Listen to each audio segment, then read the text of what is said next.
नमस्कार दोस्तों, मेरे चैनल विकीज स्टोरीज में आपका एक बार फिर से स्वागत है। मेरी आज की कहानी का नाम है जैसे को तैसा। तो दोस्तों शुरू करते हैं आज की कहानी। नलिनी को आज तक यह समझ नहीं आया कि जिस लड़की को शादी से पहले सब संस्कारी, शरीफ और मेहनती लड़की कहते थे, शादी के बाद अचानक वह कुसंस्कारी, मुंहफट, निठल्ली, निर्गुणी कैसे बन गई थी। जी हाँ दोस्तों, हम बात कर रहे हैं नलिनी की। नलिनी जिसने साइंस विषय में ग्रेजुएशन किया था और बीएड किया हुआ था, एक नामी गिरामी प्राइवेट स्कूल में अध्यापक की बढ़िया नौकरी भी कर रही थी। उसके मेहनती स्वभाव और मीठी बोली की तारीफ सारे रिश्तेदारों में होती थी। सब यही कहते थे कि ये लड़की जिस घर जाएगी उस घर को स्वर्ग बना देगी। इसी नलिनी को उसके ससुराल वाले भी ना जाने कितनी लड़कियों को देखने परखने के बाद उसे पसंद करके ब्याह कर अपने घर ले आए थे।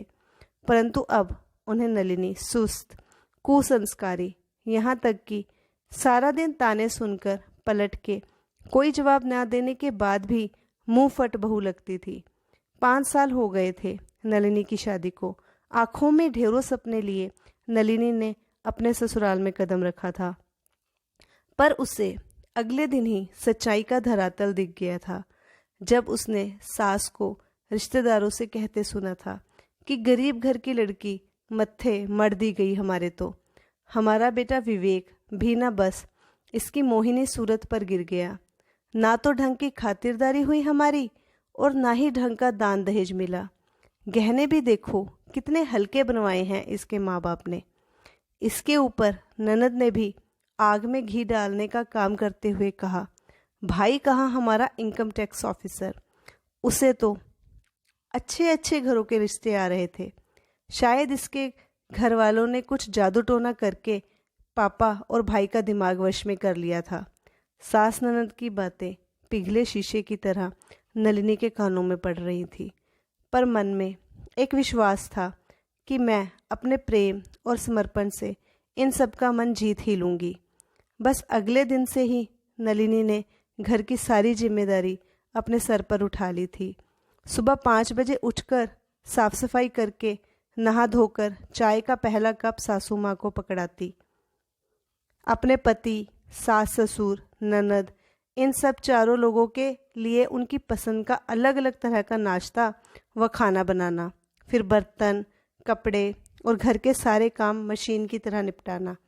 फिर भी सास ननद के तानों को सुनना और मुंह सिलकर, कभी रोकर तो कभी मुस्कुराकर सब सह लेना। यह सब उसकी आदतों में शामिल हो चुका था। एक ही शहर में मायका और ससुराल होने के बाद भी कई कई महीनों तक अपने माँ बाबूजी को और अपने छोटे भाई रवि को देखने के लिए तरसती रहती। कभी मायके भी जाना हो तो सुबह जाकर शाम तक वापस आने का निर्देश मिलता, और वह भी सुबह और दोपहर का खाना बनाने के बाद। ससुराल वापस आते ही शाम के खाने के लिए जुट जाती।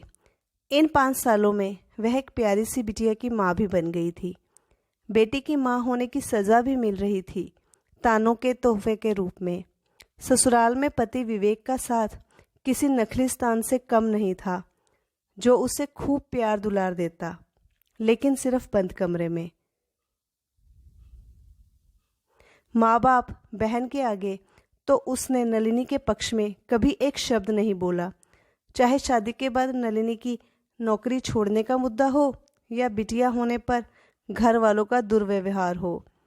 बस नलिनी को बंद कमरे में समझा बुझा देता, माँ है यार वह मेरी, पुराने ज़माने की है, और बहन वह तो थोड़े दिन की मेहमान है, उसे भला क्या कहूँ अब। मेरी नौकरी की टेंशन इतनी रहती है कि तुम क्या जानो। घर के पचड़े तुम खुद ही संभाल लिया करो ना। नलिनी को भी यही लगता कि क्यों विवेक को फालतू में परेशान करे। ऐसे ही दिन कट रहे थे। एक सुबह नलिनी की माँ का फ़ोन आया कि उसके बाबूजी सुबह सैर करने गए थे। वापस आते हुए उन्हें एक स्कूटर वाले ने टक्कर मार दी। वह अस्पताल में है। माँ बोली, मुझे बहुत घबराहट हो रही है, तुम विवेक को लेकर अस्पताल आ जाओ। रवि तुम्हारा भाई अकेला क्या क्या संभालेगा? नलिनी ने माँ को दिलासा दिया और जल्दी पहुंचने का आश्वासन भी। विवेक उस वक्त सो रहा था। नलिनी ने उसे जल्दी से उठाया। विवेक, बाबूजी का एक्सीडेंट हो गया है, वे अस्पताल में हैं, जल्दी करो। माँ बहुत घबरा रही है, हमें जल्दी वहाँ पहुँचना चाहिए। विवेक आराम से उठा और बोला, रिलैक्स यार, क्यों इतना पैनिक हो रही हो? वहाँ रवि है ना, सब संभाल लेगा। मुझे अभी छुट्टी मिलेगी नहीं, तुम कैब लेकर अस्पताल चली जाना। और हाँ, जाने से पहले माँ पिताजी का सुबह का और दोपहर का खाना बना दो और मेरा टिफ़िन लगा दो, शाम तक आ जाना। विवेक की बातें सुनकर नलिनी की आंखों में आंसू आ गए, लेकिन उसे पता था यह बहस करने का समय नहीं है। रसोई में जाकर वह जल्दी जल्दी खाना बनाने के बाद अपनी बिटिया आशी को लेकर अस्पताल पहुंची। यह सब करते करते उसको 2 घंटे लग गए और यह 2 घंटे उसने कैसे बिताए ये उसका मन ही जानता था। अस्पताल पहुंचकर उसे यह तसल्ली मिली कि बाबूजी को ज़्यादा चोट नहीं लगी थी, पर दायां कंधा उधर गया था, कच्चा प्लास्टर लग गया था 1 हफ्ते के लिए। 1-2 दिन अभी बाबूजी को अस्पताल में ही रहना था। नलिनी ने माँ को आशी के साथ घर भेज दिया और रवि के साथ मिलकर सारी दौड़ भाग करती रही। उसे पता ही ना चला कब शाम हो गई। शाम को विवेक का फ़ोन आया।